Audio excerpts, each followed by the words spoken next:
is the sequence in which a story unfolds. First of all, time ordering is essential. It does matter if this came first and then this second and this third. Think about the Apple story. The fact that Hewlett-Packard decided to back this or take the project on has bearing for how the story ends up unfolding. Because everything else that happens is contingent on Hewlett-Packard having refused that. The same applies to all the subsequent events as well. So time ordering is essential.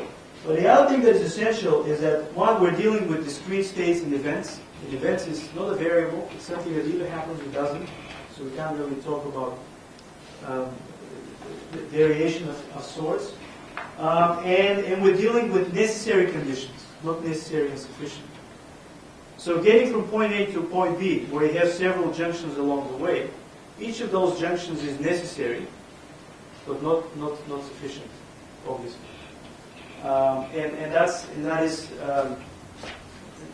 the challenge there. If we use a variance type explanation or mentality to try to explain things, the challenge is that it's never one factor that matters. It's several factors in conjunction and in particular sequence. The final thing before I move on is to convey the idea of two types of causes. What we're used to is the idea of efficient cause. So it's for whatever happens, it's whatever the last thing that exerted its influence. So we're looking at something that happened before that. So we look for causality, we think that that factor needs to precede, needs to be related. Change in our factor needs to change the outcome. So that's the idea of efficient cause. Final cause, for example, on the other hand, final cause is always whether something happens in the name of some ultimate, whether it's a goal or what happens ultimately. So in a final cause sense, it's not that the cause pushes towards the outcome, but it's the outcome pulls towards itself the cause.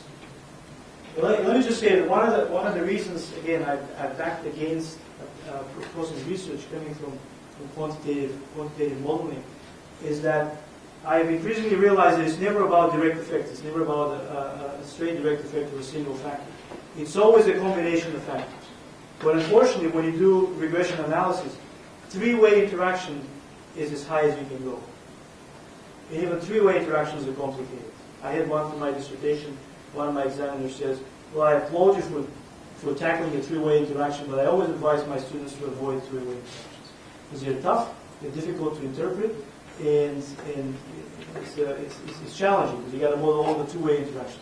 Now imagine if four factors are to work together, and you model the four-way interactions, this is where people give up. Because you have to model the four-way, all the four three-way interactions, all the six or so two-way interactions, and then the direct effect. And then that interpretation is basically impossible to make, because you're partitioning things so finely that in most of the spaces you have combinations of these variables that have no real representation in the world. This is the idea of limited heterogeneity. And so this is a different approach to take to understand how different things come together to produce a final outcome. I like the way you frame your question at the beginning, because you drop the ball and see which way it goes and where it ends. But I think, frankly, and having done this, this is in many ways, it reminds me of how life works. Some of the things, where we are now in life, is pretty much a determinant. We're dropped in one place. We try to do things, but we also channel down different, and we end up in different areas.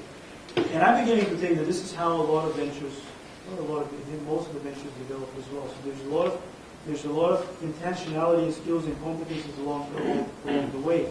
But these events, these major events, they have very, very big redirecting effects that would eventually determine the path to this state. And this is something that is very difficult to square with our idea. When we look at a successful entrepreneur, and we try to project the story, and we always try to link it to knowledge or competencies, and to make it about the individual, which downplays these redirecting external forces. So of course it's a combination of the two. In this case, this is the first step. This is the first step towards getting a better understanding.